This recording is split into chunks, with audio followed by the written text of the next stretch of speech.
Praise లోడండి. యేసుక్రీస్తు నామం బట్టి మీ అందరికి వందనాలు తెలియజేస్తూ ఉన్నాను. దేవుడి కృప చూపించి మీ మధ్యలోకి తీసుకొచ్చిన యేసయ్యకే మహిమ ఘనత ప్రభావములు చెల్లును గాక.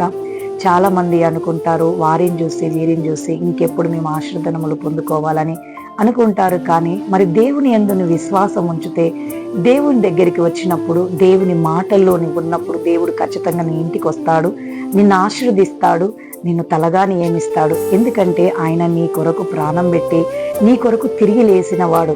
నిన్ను ఎప్పుడు బలహీనత పరిచే దేవుడు కాదాయన. ఎందుకంటే ఆయన నమ్మదగిన దేవుడై ఉన్నాడు. ఆయన చూడు, లేఖనాలు ఇలా తెలియచేస్తున్నది. రోమా రాసిన పత్రిక 10వ అధ్యాయము వచనము 11లో తెలియజేస్తున్నది. ఆయన యందు విశ్వాసం ఉంచే వాడెవడునూ సిగ్గుపడక లేఖనాలు చెబుతున్నది. ఆయన యందు విశ్వాసం ఉంచితే నిన్ను ఎన్నడూ సిగ్గుపడనియడంట.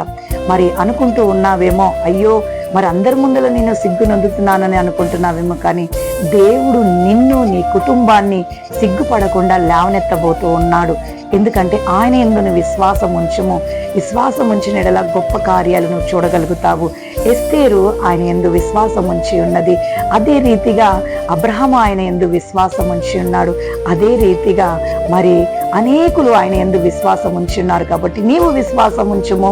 ఖచ్చితంగా నిన్ను, నీ కుటుంబాన్ని తలగా నియమిస్తాడు. విశ్వాసము చేత ఆయన కృపలో నీవు, నీ కుటుంబము వర్ధిల్లును గాక. God bless you. Praise the lord.